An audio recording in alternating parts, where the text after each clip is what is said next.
ठीक है। नमस्कार दोस्तों, आपका स्वागत है एक बार फिर से मेरे चैनल में। तो आज हम बात करेंगे एक इम्पोर्टेंट टॉपिक की, जिससे मतलब सवाल आ गया और यदि आपने उसको थोड़ा बहुत भी पढ़ा है तो आपका वो सवाल नहीं होने वाला है। उसको अच्छे से पढ़ने की आवश्यकता है, उसकी प्रॉपर्टीज के बारे में, साथ ही साथ उस पर किस तरह के सवाल आएंगे। ठीक है। 2016 के अंदर इससे 2 सवाल आए थे आपके दोनों ही शिफ्ट के अंदर, एक उसमें एक उसमें। तो वो बहुत ही ज्यादा इंपॉर्टेंट है ये टॉपिक। इस साल हो सकता है आ सकता है इसमें से सवाल। तो आप इसको देख लीजिए, ज्यादा मतलब डिफिकल्ट नहीं है, थोड़ा समझने की चीजें हैं। एक बार कंसेप्ट समझ गए तो कोई दिक्कत नहीं है ना। अदरवाइज ये टॉपिक मान के चलिए आपसे होने वाला है नहीं, इसका कोई न्यूमेरिकल आ गया तो। उससे पहले मैं आपको बता दूं, मैं बीच बीच में आपको क्वेश्चंस भी डालता रहूंगा प्रैक्टिस करने के लिए। तो आपको अभी तक यदि मेरा टेलीग्राम चैनल जो है आपने सब्सक्राइब नहीं किया है तो आप कर सकते हैं, मंजीत_ATC। ठीक है। और क्वेश्चंस मैं यहाँ डालूंगा यूट्यूब पे, उनके सॉल्यूशंस मैं आपको प्रोवाइड कराऊंगा वहां पे। मेरे पास कुछ भी यदि मटेरियल उपलब्ध होता है then I will provide on Telegram channel also. So आप उसको सब्सक्राइब कर सकते हैं। So now we are going to discuss about laser. Basically laser जो होता है आपको पता है, लेजर लाइट हम यूज करते हैं, मेले में से लेके आते थे बचपन में। लेजर लाइट किसी के घर पे मार रहे हैं, कभी कहीं पे, उसको दूर तक उसकी वो रहती है, जो उसकी रेंज रहती है। ठीक है। अब हम बात करते हैं कि लेजर की फुल फॉर्म क्या है। Light amplification by stimulated emission of radiations. ठीक है। ये लेजर की फुल फॉर्म में पेपर में नहीं आएगी, कोई मतलब नहीं याद करने का। अब बात करते हैं कि लेजर जो है ना, इसकी क्या प्रॉपर्टीज होती है। ठीक है।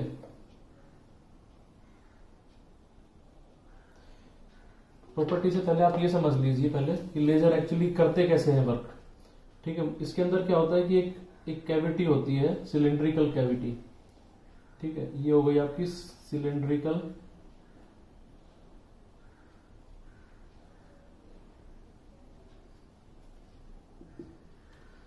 ये रेजोनेटिंग होती है। ठीक है। So in the laser there is cylindrical cavity which is in resonating nature whenever any light will come incident on the laser। ठीक है। तो इसमें क्या होता है कि एक एक्टिव मटेरियल होता है, एक्टिव,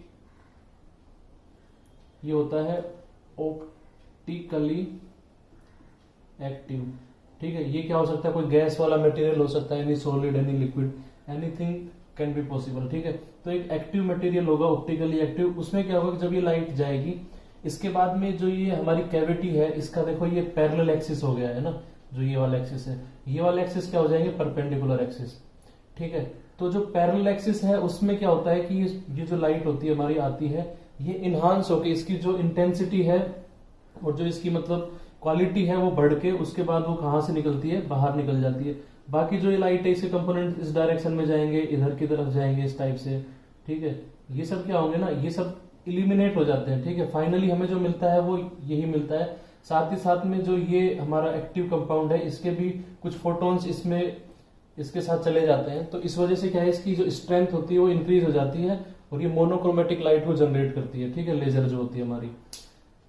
तो ये आपने लेजर के बारे में समझा, आपको इतना ही याद रखना है। बाकी इसकी और जो प्रॉपर्टीज है वो मैं बताता हूँ आपको, है ना। कितनी बार गिरेगा भाई।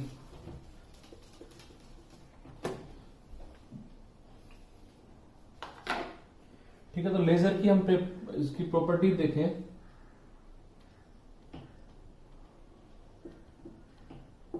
लेजर लाइट की, है ना। तो इसकी देखो प्रॉपर्टी क्या होती है, एक तो ये होती है डायरेक्शनल होती है। ठीक है। डायरेक्शनल प्रॉपर्टी मतलब क्या है कि ये किसी एक डायरेक्शन को, मतलब कि जो बताया ना, इस एक्सिस में जो सिलेंडर था हमारा, ये इसमें पैरेलल वाले ही मतलब बाहर निकलती है, बाकी सब इलिमिनेट हो जाती है। मतलब इसका जो नेचर है वो डायरेक्शनल नेचर है। ठीक है। ये आपको पता चल गया है। इस डायरेक्शनल नेचर की वजह से क्या होता है कि इसकी जो रेंज है, लेजर जो हमारी, उसकी रेंज क्या है, बहुत ही ज्यादा होती है। ठीक है।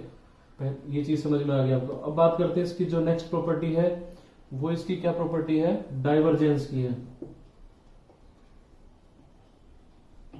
डाइवर्जेंस, डाइवर्जेंस का मतलब है कि कोई चीज, जब दो चीजें हैं, ये इधर है, ठीक है, ये दोनों आगे चल के दूर जा रही हैं आपस में, then they are in diverging nature. तो इसकी डाइवर्जेंस क्या होता है, लेजर लाइट के लिए कम होता है। ठीक है।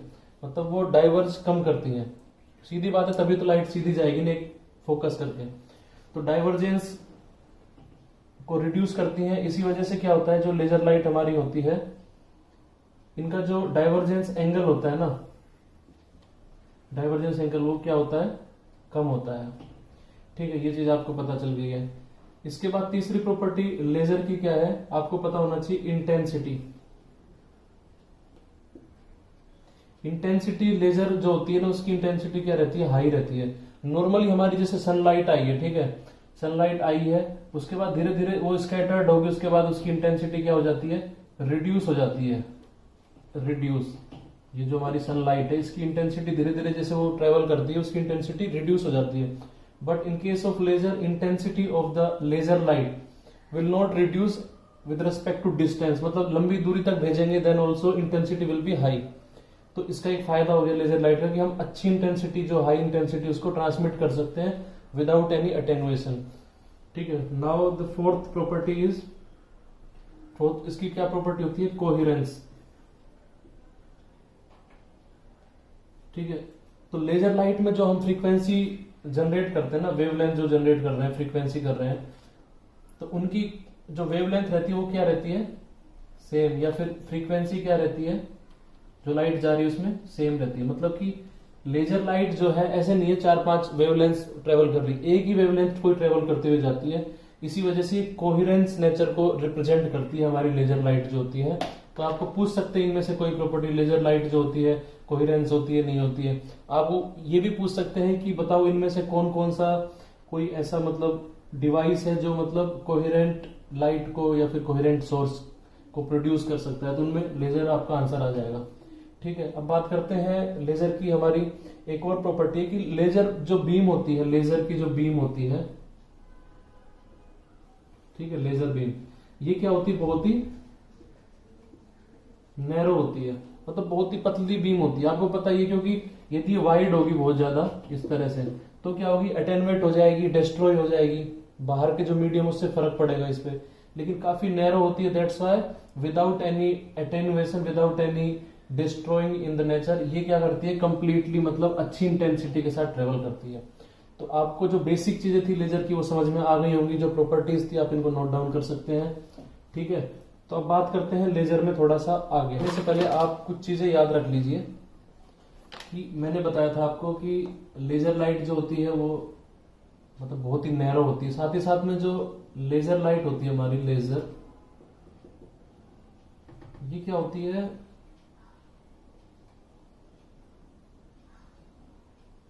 वन डायरेक्शनल होती है।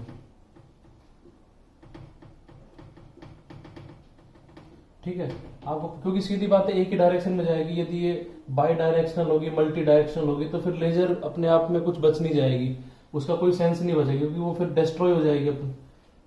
इसकी दूसरी प्रॉपर्टी एक और है लेजर की कि जो ये ट्रेवल करती है ना, ट्रेवल्स इन फॉर्म ऑफ, किसकी फॉर्म में ट्रेवल करती है ये,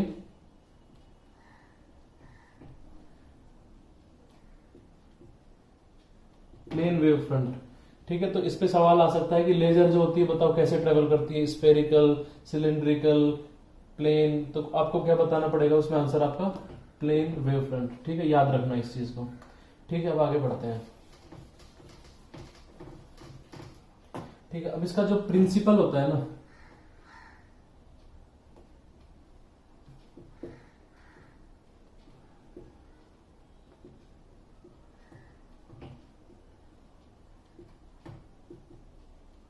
ठीक है, जो हमारी लेजर लाइट होती है इसका बेसिक प्रिंसिपल होता है, उसकी बात करें तो क्या होता है, इसका प्रिंसिपल है इलेक्ट्रॉन एनर्जी ट्रांजिशन। ठीक है, तो the basic principle of laser is electron energy transition. आपको नाम से समझ में आना चाहिए, इलेक्ट्रॉन की एनर्जी का ट्रांजिशन हो रहा है। ठीक है, अब वो कैसे होता है, देखो इसके अंदर मान लो लेजर लाइट का अपन ने बना रखा है पूरा, ये कैविटी है, रेजोनेटिंग कैविटी, इसके अंदर कोई ऑप्टिकली एक्टिव मटेरियल हमारा है, मान लो ये रखा हुआ है। ठीक है, इसको मैं जूम व्यू में दिखाता हूं, जूम करके बड़ा करके दिखाऊंगा तो इसमें कुछ ऐसा मटेरियल होगा। ठीक है, अब इसके अंदर क्या होता है ना कि कुछ इलेक्ट्रॉन्स यहाँ घूम रहे होंगे, कुछ इलेक्ट्रॉन्स होंगे जो यहाँ घूम रहे होंगे, ठीक है, कुछ यहाँ होंगे कुछ यहाँ होंगे। अब इसके अंदर क्या होता है कि जब ये हमारी कोई लाइट आएगी यहाँ पे, नॉर्मल लाइट, उसके बाद इनके क्या है कि जो एनर्जी जो स्टेट है इनके अंदर आपस में क्या होता है, कुछ एक्साइटेशन होता है, जिसकी वजह से या तो ये इलेक्ट्रॉन इधर चला जाएगा, या फिर जो इलेक्ट्रॉन कुछ यहाँ होंगे वो लोअर स्टेट में आ जाएंगे, या तो कुछ हायर में चले जाएंगे इलेक्ट्रॉन्स, या फिर कुछ इलेक्ट्रॉन्स होंगे जो लोअर में आ जाएंगे, ठीक है। तो बेसिकली लेजर लाइट वही अच्छी बनाता है, वही ऑप्टिकली कंपाउंड अच्छी बनाता है जिसमें मतलब कि लोअर से हायर साइड में इलेक्ट्रॉन ज्यादा मूव करे इन कंपेयर टू हायर से लोअर में आए, ठीक है। क्योंकि हायर से लोअर से हायर में जाएंगे, उनकी एनर्जी क्या हो जाएगी थोड़ी, वो मतलब क्या करेंगे, कुछ फोटोन टाइप के इमिट करेंगे, जिसकी वजह से क्या होगा कि इसकी इंटेंसिटी जो इसकी स्ट्रेंथ है वो जनरेट और होगी ज्यादा, जिसकी वजह से लेजर लाइट हमारी बहुत अच्छे से बनेगी, ठीक है। तो आपको ये समझ में आ गया है। तो इसका जो प्रिंसिपल क्या है आपको पेपर में पूछ लेंगे, तो electron energy transition based on this principle आपको याद रखना है, ठीक है। तो जो ये मतलब इलेक्ट्रॉन हायर से लोअर में आ रहे हैं इसको क्या बोलते हैं, एब्जॉर्प्शन बोलते हैं, ठीक है। और जो लोअर से हायर में जा रहे हैं बाहर की तरफ उनको क्या बोलते हैं, इमिशन, ठीक है। तो आप इस चीज को याद रखना, ठीक है। अब कुछ टर्म्स होती हैं बेसिक चीजें, पहले उनकी बात कर लेते हैं। देखो इसमें थ्योरी बहुत डीप में तो नहीं आएगी, लेकिन फिर भी आपको पता होना चाहिए, इन केस कोई चीज ऐसी दे दी जिसको मतलब कि कहीं पे रिलेशन है उसका, तो आपको पता होना चाहिए, otherwise you will not able to solve the theoretical question as well as the numerical. अब इसमें बात करते हैं, एक चीज होती है पॉपुलेशन,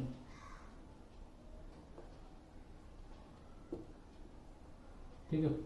पॉपुलेशन क्या होती है, बहुत ही आसान है, मतलब कि जैसे ये ऑप्टिकली एक्टिव कोई कंपाउंड है इसके अंदर, है ना, लेजर के अंदर, ठीक है, यहाँ पे कंपाउंड है, तो इस कंपाउंड के अंदर जो भी मतलब कि एटम्स रहेंगे, ठीक है, the number of atoms in an energy state is called population. यहाँ पे कुछ एनर्जी स्टेट होगी, ठीक है, मान के चलो ई एनर्जी स्टेट है, तो इसके अंदर ये पूरा मॉलिक्यूल है, इसमें कुछ एटम्स होंगे, तो number of atoms in that energy state is known as population, ठीक है। कि जितने एटम्स हैं इसके अंदर, इस स्टेट के अंदर, उसी को ही उस स्टेट की क्या बोलेंगे हम, पॉपुलेशन बोलेंगे, ठीक है। ये पहली चीज आपको समझ में आ गई है। दूसरी चीज है पॉपुलेशन इनवर्स, ठीक है। पॉपुलेशन इनवर्स में क्या होता है, देखिए, when atom in higher energy level are more than the number in the lower energy, ठीक है। जब मतलब क्या होता है कि मैंने बताया ये जो है इलेक्ट्रॉन, ठीक है, ये मॉलिक्यूल, इसके अंदर क्या होगा ना कि कुछ एटम्स होंगे, उन एटम्स में भी कुछ क्या होंगे, हायर एनर्जी में होंगे। जैसे कि मान लो ये वाला एटम है, इसके अंदर बाहर की जो सेल है उसके अंदर क्या है कि इलेक्ट्रॉन्स जो है ज्यादा है, किसी किसी के अंदर होगा कि अंदर की तरफ इलेक्ट्रॉन्स ज्यादा है, ठीक है, किसी में बाहर की तरफ ज्यादा है। यदि नंबर ऑफ जो मतलब कि हायर एनर्जी वाले हैं, बाहर की साइड वाले हैं, वो ज्यादा है किसी अंदर के ऑप्टिकली मटेरियल के अंदर, तो उसको क्या बोलते हैं, पॉपुलेशन, मतलब उसका पॉपुलेशन इनवर्स हो रहा है, ठीक है, पॉपुलेशन इनवर्स, ठीक है, इसी को ये बोलते हैं।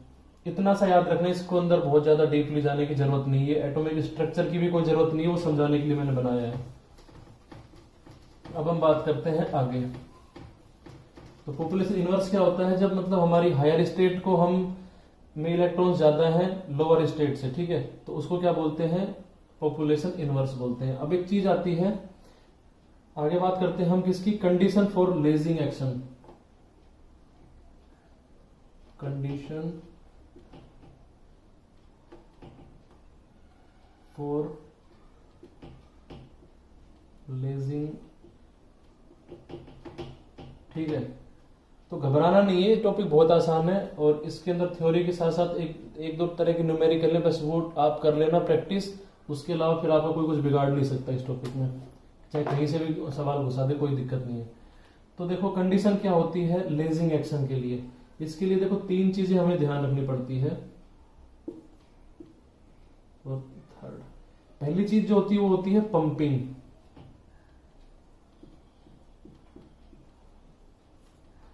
ठीक है, कि मार्कर में स्मेल बहुत गंदी आती है यार। तो पहली चीज क्या है, पंपिंग है ना। दूसरी चीज क्या होती है, एक्टिव मीडियम होना चाहिए आपका,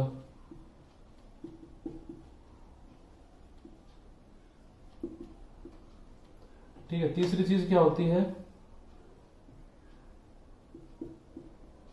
ऑप्टिकल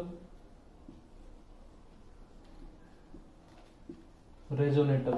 ठीक है, पहली चीज पंपिंग होनी चाहिए, आपके एक्टिव मीडियम होना चाहिए, ऑप्टिकली रेजोनेटर होना चाहिए। ऑप्टिकली रेजोनेटर मैंने बताया था, जो एक कैविटी होती है रेजोनेटिंग कैविटी, वो होनी चाहिए, आपको पता है, नहीं तो लेजिंग एक्शन नहीं हो पाएगा। दूसरी चीज क्या थी इसके अंदर, एक्टिव मीडियम होना चाहिए। मैंने बताया था ना कोई ऐसा एक्टिव मीडियम होना चाहिए जिसके अंदर वो इलेक्ट्रॉन का जो ट्रांजिशन जिसके प्रिंसिपल पे काम करता है, इलेक्ट्रॉन एनर्जी ट्रांजिशन, वो उसमें सक्सेसफुली हो जाए, अदरवाइज कोई सेंस नहीं है फिर। पंपिंग देखिए क्या होता है, पंपिंग एक ऐसी एक वो है, एक क्रिया है, आप इसको मान सकते हैं, ऐसा मतलब कि फिनोमिना है जिसके अंदर क्या होता है, पॉपुलेटेड जो होते हैं ना हमारे पॉपुलेशन इनवर्स, उसको क्या करता है, ये बढ़ा देता है। ठीक है, पंपिंग किस लिए की जाती है, पंपिंग की जाती है पॉपुलेशन इनवर्स को बढ़ाने के लिए। अब पॉपुलेशन इनवर्स मैंने पढ़ा दिया था, लेकिन फिर भी नाम इतना बेकार है ना, लगता है पता नहीं क्या है इसके अंदर। तो पॉपुलेशन इनवर्स कुछ नहीं है, वो इलेक्ट्रॉन जो हायर एनर्जी के अंदर है, जो जिनकी एनर्जी क्या है, ज्यादा है, एनर्जी मोर, वो इलेक्ट्रॉन जिनकी एनर्जी ज्यादा है, उस स्टेट में मतलब कि ज्यादा इलेक्ट्रॉन्स या ज्यादा एटम्स को करने के लिए पंपिंग की जाती है। मतलब कि जो लोअर एनर्जी स्टेट में है एटम्स, उनकी संख्या क्या होनी चाहिए, कम होनी चाहिए इन कंपेयर टू जो हायर एनर्जी स्टेट में है। ठीक है, यदि ऐसा नहीं है तो हम पंपिंग और ज्यादा करेंगे, जितनी ज्यादा पंपिंग करेंगे उतना ही मतलब कि हायर एनर्जी स्टेट में जाएंगे, उतनी ही अच्छी लेजिंग एक्शन हमारा होगा। ठीक है, तो ये चीज आपको समझ में आई, पंपिंग क्या होती है। एक्टिव मीडियम जैसे कि जैसे आपका होता है हीलियम नियोन लेजर होता है। ठीक है, तो इसके अंदर जो एक्टिव मीडियम होता है, हीलियम एंड नियोन गैस का जो मिक्सचर होता है वो होता है। ठीक है, तो एक्टिव मीडियम आपका देखो गैसियस भी हो सकता है, गैस भी हो सकती है कोई, इसमें कोई लिक्विड भी हो सकता है, इसके अंदर क्या हो सकता है, कोई सॉलिड भी हो सकता है। ठीक है, ये तीनों तरह के हो सकते हैं आपके, है ना, तो आपको इतना पता होना चाहिए इसके अंदर। ठीक है, ये कैविटी का तो मैंने बता ही दिया था, रेजोनेटिंग कैविटी क्या होती है। इसका जो पैरेलल एक्सिस होता है वो मतलब बहुत ही बेहतरीन अच्छे तरीके से हेल्प करता है हमारी जो लेजर होती है उसको अच्छे से ट्रांसमिट करवाने के लिए। ठीक है, ये आपको पता चल गया है। और जो इसका लेजर का जो हमारा बेसिक जो चीज है वो किस पे डिपेंड करती है, उसका जो टाइप होता है वो डिपेंड करता है कि हमारा जो मीडियम है वो कैसा है ना। गैसियस आपका लेजर हो सकता है, आपका लिक्विड वाला लेजर हो सकता है, सॉलिड लेजर या फिर सेमीकंडक्टर वाला, तो डिपेंड करता है कि आपने क्या यूज किया हुआ है उसके अंदर, जो एक्टिव मीडियम है, एक्टिव मटेरियल है वो। That is the theory part of your laser. ठीक है, अब इसके बात करते हैं लेजर के एप्लीकेशंस कहाँ कहाँ है। आजकल देखो लेजर का बहुत एप्लीकेशन हो रहा है। ठीक है,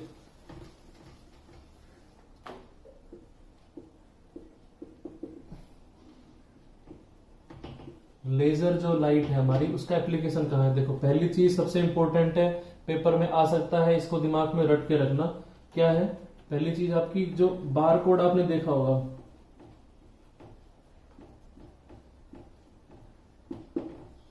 बार कोड स्कैनिंग। जैसे हम जाते हैं सिटी मार्ट वगैरह में, वहां पे क्या करते हैं हम, मतलब कि अपना सामान जो होता है उस पर बार कोड कुछ बना होता है। ठीक है, उस पर वो लाइट डालते हैं, उसके बाद तुरंत पता चल जाता है इस कंपनी का इतने रुपए का, इस पे ये ऑफर चल रहा है अभी। ठीक है, तो बार कोड स्कैनिंग के अंदर कौन सी लाइट यूज की जाती है, ऑप्शन में दे देंगे infrared light, laser light, UV rays, कोई सी भी लाइट दे देंगे। आपका आंसर क्या रहेगा उसके अंदर, लेजर लाइट। ठीक है, याद रखना बार कोड के अंदर यूज होता है, इस पे एक थ्योरेटिकल सवाल आ सकता है।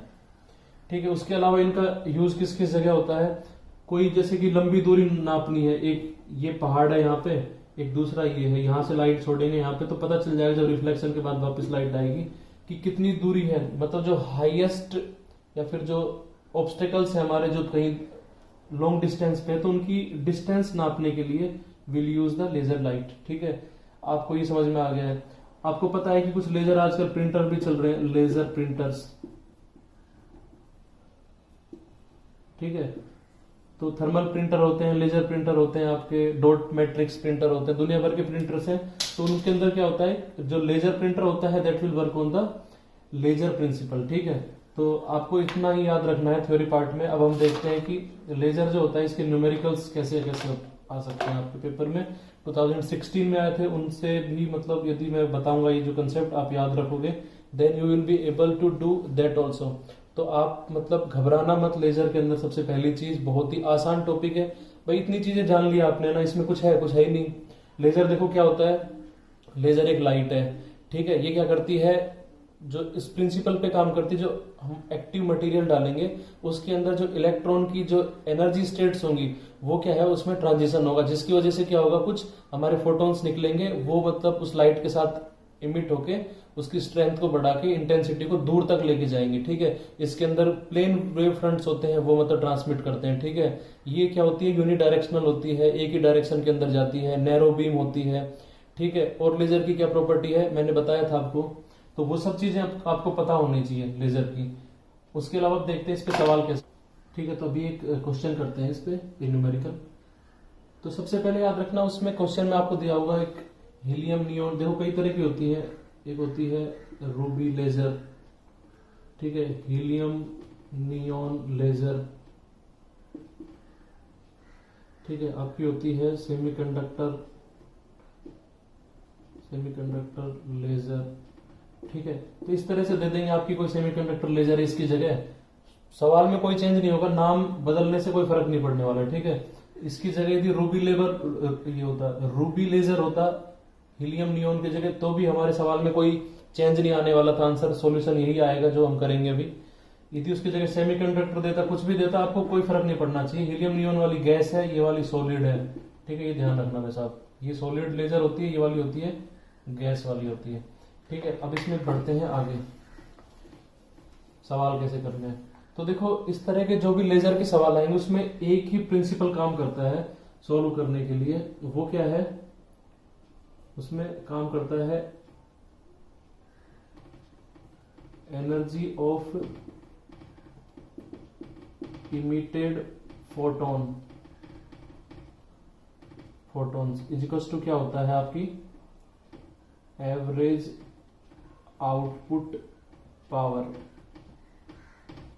ठीक है। ये वाला जो कंसेप्ट है ये काम करता है, मतलब जितने फोटॉन्स हमारे इमिट हो रहे हैं बाहर, उनकी जो एनर्जी है that is equals to the output, जो हमारी एवरेज आउटपुट पावर है उसके बराबर होगी, ठीक है। तो अब देखते हैं इसके अंदर सवाल कैसे होगा। आपको क्या दिया हुआ है, देखो एक चीज आपको पता ही होगी, बचपन में आपने पढ़ी होगी, ये हमारी 8वीं 10वीं क्लास में पढ़ाई जाती थी, आपने इंजीनियरिंग में पढ़ी होगी, कि जो हमारी एनर्जी होती है, पावर जो होती है वो होती है एनर्जी पर यूनिट टाइम, ठीक है। पावर क्या होती है, एनर्जी डिवाइडेड बाय टाइम, या फिर एनर्जी क्या हो जाएगी हमारी, पावर इनटू टाइम, ठीक है। इस चीज का ध्यान रखना, क्योंकि आपको इधर की तरफ पावर दी हुई है, इधर की तरफ क्या दी हुई है, एनर्जी दी हुई है, ठीक है। तो इसको बराबर करने के लिए अपन क्या करना पड़ेगा, सॉरी मैंने आपको जो लिखा है इसमें एवरेज एनर्जी लिखूंगा, एवरेज आउटपुट एनर्जी, ठीक है। होता तो यही है, एनर्जी जो होती है इमिटेड फोटॉन्स की इज इक्वल टू होती है एवरेज आउटपुट एनर्जी, लेकिन हमें क्वेश्चन में क्या दी रहेगी, पावर दी रहेगी। तो पावर को आपको किस में कन्वर्ट करना पड़ेगा, या तो आपको एनर्जी में कन्वर्ट करना पड़ेगा, यदि टाइम नहीं दे रखा है आपको तो उस केस में क्या करोगे आप, यहाँ पे जो फोटॉन्स होंगे ऑलरेडी वो आपको पर सेकंड पूछे होंगे, find out the photons emitted पर सेकंड। पर सेकंड मतलब क्या आ गया, डिवाइडेड बाय टाइम उन्होंने ऑलरेडी करके दिया है, इसकी यूनिट में भी क्या आ जाएगा, एनर्जी के नीचे टाइम आ जाएगा ना, तो मतलब क्या हो जाएगा आपका, ये भी क्या बन जाएगी, पावर। यदि हम फोटॉन्स की संख्या को पर यूनिट टाइम डालते हैं एनर्जी के अंदर, then it means this is also representing your power, उधर की तरफ आपको पावर ही दी होगी, ठीक है। या फिर दोनों को एनर्जी में कन्वर्ट करो, ज्यादा समझ में आएगा आप जब भी सवाल करोगे तब, ठीक है। देखते हैं इसका सॉल्यूशन। अब आपको दे रखा है इसमें लैम्डा इक्वल्स टू कितना दे रखा है, 6328 इंटू 10⁻⁻10, ठीक है, मीटर में है। अब उसके बाद देखते हैं आपको दे रखी है पावर, मतलब जो बाहर निकल रही है पावर, एवरेज पावर कितनी दे रखी है आपको, 4.5 इंटू 10⁻³ वाट, ठीक है, ये पता चल गया हमको। साथ ही साथ में हमें क्या पूछा है, नंबर ऑफ फोटॉन्स इमिटेड पर सेकेंड, ठीक है। नंबर ऑफ फोटॉन्स इमिटेड पर सेकेंड पूछा है, ठीक है, वो निकालना है, ठीक निकालना है ये, तो इसको हम मान लेते हैं नंबर ऑफ फोटॉन्स हमारे कितने निकल रहे हैं एक सेकंड के अंदर, per second n number of photons निकल रहे हैं हमारे, ये हमें पता चल गया है। तो हमें पता है हमारा जो एक फोटोन होता है, एनर्जी ऑफ सिंगल फोटोन कितनी होती है, E is equal to h c by lambda. Famous formula है, बहुत ज्यादा पूरे भारत में फेमस है फॉर्मूला। ठीक है, तो इससे आप एनर्जी निकाल दोगे। आपको H पता है 6.6 10 टू द पावर -34, आपको C पता है, C डाल देना, लैम्डा डाल दोगे, आप दे रखा है। तो यहां से क्या निकल जाएगा, आपकी एनर्जी निकल जाएगी। ठीक है, अब इसको मैं क्या करता हूं, एक फोटोन की एनर्जी मेरे को पता है ना, वो वाली जो इक्वेशन मैंने बताई थी ना, इधर की तरफ एनर्जी उधर की तरफ एनर्जी, या फिर इधर की तरफ पावर है जो हमारी आउटपुट पावर, दोनों बराबर करनी है। तो एनर्जी देखो कितनी आई है एक फोटोन की, इसको मैं मान लेता हूं, इस वैल्यू को E1 मान लेता हूं, E1। ठीक है, आप इसको सोल्व करके देख लेना है ना, E1 कितना हो जाएगा, एक फोटोन की वैल्यू आई है ये, या फिर इसको कुछ भी मान सकते हो आप, E भी मान, जो आपको मानना है मान सकते हो, क्योंकि वैल्यू पे कोई फर्क नहीं पड़ेगा। E1 इंटू में नंबर ऑफ फोटोन्स कितने हैं, n, तो मतलब कि एक सेकंड में हमारे n फोटोन्स जा रहे हैं, तो एक फोटोन की एनर्जी थी इतनी, तो n फोटोन्स की कितनी हो जाएगी, E इंटू में n, और ये पर यूनिट टाइम है, मतलब कि ये क्या आ गई है, n फोटोन्स की पावर कितनी हमारी इमिट हो रही है वो आ गई है। ठीक है, इसको किसके बराबर कर देंगे, हमारी 4.5 इंटू 10 टू द पावर -3 के बराबर कर देंगे। ठीक है, तो ये दोनों चीजें आ गई हैं आपकी, यहां से सोल्व करके n निकल जाएगा आपका, n इज टू क्या आ जाएगा, is equal to 4.5 into 10 to the power -3 divided by में आपका क्या आ जाएगा, E1 आ जाएगा। ठीक है, E1 आप निकाल ही लोगे, तो यहां से क्या आ जाएगा, नंबर ऑफ फोटोन्स आ जाएंगे। ठीक है, तो आपको ये आंसर में बताना है कमेंट करके कि कितना आपका आंसर आ रहा है, नंबर ऑफ फोटोन्स कितने आ रहे हैं पर सेकेंड। ठीक है, तो ये आपका हो गया पहला सवाल। इसमें दूसरे तरह के सवाल वही रहेंगे, लेकिन थोड़ा सा उसको मैक्सिमम क्या घुमा सकते हैं, आपकी एक शिफ्ट के अंदर घुमाया गया, तो मैं बता देता हूं। So we are going to discuss now the next question, that is a CO2 pulsed laser emits photons of wavelength 780 nanometer with 20 milliwatt average power per pulse. Calculate number of photons contained in each pulse if pulse duration is 10 nanoseconds. ठीक है, we are having the information about pulse duration, average power, wavelength, and we have to calculate number of photons in each pulse. ठीक है, इस सवाल को समझिए आप, है ना, वही कंसेप्ट लेजर के जो भी सवाल आएंगे उसमें एक ही है, या तो मतलब कि जो हमारी पावर इमिट हो रही है इज इक्वल टू हो जाएगी पावर आउटपुट, ये बराबर कर दो आप फोटोन से, एक तरफ फोटोन से निकालो आप, एक तरफ आपको दी होगी, वो करके आपका आंसर निकलेगा। या फिर दूसरा कंसेप्ट क्या है, एनर्जी जो है आपकी इमिट हो रही है, जो फोटोन्स टोटल उनकी एनर्जी इज इक्वल टू कर दो आप एनर्जी ऑफ हमारी आउटपुट की एनर्जी है ना वो। ठीक है, आपको पावर दी होगी तो पावर को आउटपुट की एनर्जी में कन्वर्ट करना रहेगा, आपको उस टाइम का कुछ दिया होगा। तो इस केस में अपन इसका सॉल्यूशन देखते हैं ना। ठीक है, अभी क्या है कि मैं डेटा थोड़ा ऐसा ही दे रहा हूं, तो डरना नहीं है, कैलकुलेशन थोड़ी लगेगी, पेपर में आपको डेटा आसान आएगा। जो मैंने कुछ क्वेश्चंस दिए थे उसमें कुछ लोग बोल रहे हैं कि सर वो डेटा था जो उसमें tan की वैल्यू आ रही है, tan थीटा की, वो कितनी आ रही है, एंगल जो थीटा है आपका कितना आ रहा है, 53.45 ऐसा कुछ आ रहा है डिग्री। ठीक है, तो पेपर में आपको इसका या तो इनवर्स दिया होगा, कुछ ना कुछ दिया होगा, नहीं तो वो आपको सिंपल वैल्यूज देंगे। पिछले पेपर में क्या था कि आपके ATC के में कुछ एक था sin 2.59 ऐसा कुछ था डिग्री। ठीक है, इसकी वैल्यू हमें पता नहीं होती, तो एग्जाम में आपको इसकी वैल्यू दी हुई थी ब्रैकेट के अंदर। ठीक है, तो जो डिफिकल्ट चीजें होंगी वहां पे आपको वैल्यू मिलेगी, क्योंकि कैलकुलेटर तो अलाउड ही नहीं है, तो आपको पेपर सिंपल करके ही वो देंगे। अब बात करते हैं हम इसके अंदर, आपको देखो क्या दिया हुआ है, इसके अंदर हमें दिया हुआ है average power of a pulse.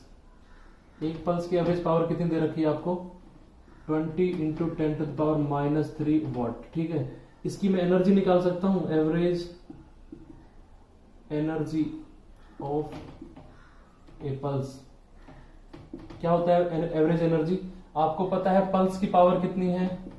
ठीक है, आपको पता है एक पल्स का टाइम कितना है, ड्यूरेशन आपको पता है ना, equals to 10 into 10 to the power -9। ठीक है, ये आ गया। तो ये कितने ये किस में आ जाएगी, ये जूल में आ जाएगी। एनर्जी निकालने के लिए एक पल्स का आपको टाइम ड्यूरेशन पता है, उसकी पावर पता है, तो दोनों को आप मल्टीप्लाई करोगे तो उसकी एनर्जी कितनी होगी आपको पता चल जाएगी। So it will come 2 × 10⁻⁻10 I think. ठीक है, आप इसको देख लेना। अब उसके बाद हम बात करते हैं फोटोन की। सेम चीज वही लगाना है, एनर्जी ऑफ सिंगल फोटोन। पता है आपको, ये तो हमारे गांव के जो नॉर्मल आदमी उनको पता है क्या होती है, hc/λ। ओके, h की वैल्यू पता है, c की पता है, लैम्डा यहां से डाल दोगे तो उसके बाद ये वैल्यू आ जाएगी। मान लेता हूं इसको मैं E0 आ जाएगी, ठीक है।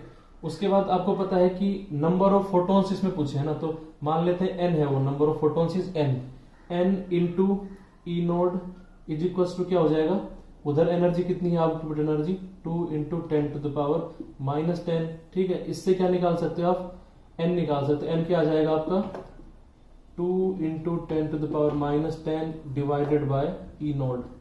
ठीक है, ये आपका n आ जाएगा। तो आप कमेंट में बताना कि n की वैल्यू कितनी आ रही है। ठीक है, अब बात करते हैं, देखो कब हमें मतलब पावर में सोल्व करना है सवाल, कब हमें एनर्जी में कन्वर्ट करना है। ठीक है, क्योंकि मैंने यहाँ पे क्या है, एनर्जी में कन्वर्ट कर दिया है। कभी कभी पिछली बार सवाल में क्या किया था, डायरेक्ट पावर थी, उसको टाइम से गुणा नहीं किया था, डायरेक्ट ही किया था। तो देखो, जब भी आपको मतलब नंबर ऑफ फोटोन्स पूछे हो, उस केस में हम किस में बात करेंगे, सारी बात करेंगे। उस केस में हम एनर्जी के अंदर बात करेंगे। ठीक है, यदि आपसे नंबर ऑफ फोटोन्स पर सेकंड पूछा हो या पर सेकंड दिया हो, उस टाइम पे हम सारी बात किस में करेंगे, पावर के अंदर। क्योंकि जब पर सेकंड की बात होती है मतलब कि वो हमें पावर की बात होती है। पर सेकंड एनर्जी पर सेकंड हमें एक्चुअली क्या होती है, एनर्जी पर यूनिट टाइम क्या होती है, पावर होती है। तो हम पावर में बात करेंगे। फिर यदि आपको नंबर ऑफ फोटोन्स पूछे हैं, उस केस में हम एनर्जी में बात करेंगे। तो 2016 जो थे, 2016 में जो सवाल आए थे दोनों शिफ्ट में, प्लीज आप उनको करके देखिए प्रैक्टिस। आपको आ पा रहा है या नहीं आ पा रहा है, आपसे हो पा रहे हैं या नहीं हो पा रहे हैं। ठीक है, प्लीज रिपोर्ट कीजिए कमेंट के अंदर। और ये इतना ही था लेजर के अंदर, इससे बाहर कुछ आ नहीं सकता है। आप इसको ढंग से कर लेना, नोट्स बनाना चाहो, जैसे भी करना चाहो, लेकिन इंपॉर्टेंट है। आ गया तो सवाल हिलेगा नहीं जब तक आप पढ़ोगे नहीं, और पढ़ लोगे तो कुछ नहीं है, बस एनर्जी कंजर्वेशन लगाना है, आपका आंसर आ जाएगा। बहुत बहुत धन्यवाद, नमस्कार। और ये मॉडर्न फिजिक्स ही चल रहा है अभी अपना। ठीक है, इसमें मैं मतलब कवर कर रहा हूं पूरा बीएससी का। आपको एटॉमिक स्ट्रक्चर के लिए मैंने बोला था वो खुद से पढ़ना है। फोटो इलेक्ट्रिक इफेक्ट मैंने कंप्लीट करा दिया है मैंने। उसके अलावा जो आपके रमन इफेक्ट था, आपके कॉम्पटन इफेक्ट है, रिलिक्स थ्योरम थी, वो सबको मैंने कंटेन कराया। और उनके अंदर से मान के चलो बहुत ही अच्छे सवाल आएंगे और आप उनको आसानी से कर सकते हो, वो लेक्चर ढंग से पढ़ लोगे तो उम्मीद करता हूँ आप मतलब पढ़ोगे, अच्छे से मेहनत करोगे। मैं मेहनत कर रहा हूँ, इतनी मेहनत आप कर लोगे तो मैं बता रहा हूँ कि आपकी एटीसी के अंदर टॉप 10 के अंदर रैंक आ जाएगी। मतलब मैं ये चीज लिख के दे सकता हूँ, जितनी मेहनत मैं कर रहा हूँ उतनी आप कर लो। क्योंकि मेरे को भी ये सब चीजें भूली हुई है, मैं खुद से पढ़ता हूँ, उसके बाद पढ़ाना बहुत ही मुश्किल है मेरे को। मतलब इतना एफिशिएंट होना पड़ता है कि मुझे बीच में कहीं अटकना नहीं है, सारी चीजें मतलब क्लियर होनी चाहिए एकदम से, तभी तो मैं आपको पढ़ा पाऊंगा। मैं ऊपर से तो कोई उतरा नहीं हूं, मैं भी मतलब पढ़ के पढ़ रहा हूँ। आपको सिलेक्शन भी चाहिए तो आप लोग क्या है कि मेहनत कीजिए, और जितनी मेहनत मैं कर रहा हूँ उतनी आप कर लोगे। यदि जैसे नोट्स वगैरह बना के जो भी करके आप यदि अच्छे से करते हो, उनको रिवाइज करते हो टाइम टू टाइम, तो दुनिया कोई ताकत आपको हिला नहीं सकती है। सिलेक्शन होके रहेगा। धन्यवाद, नमस्कार, आपका दिन शुभ रहे।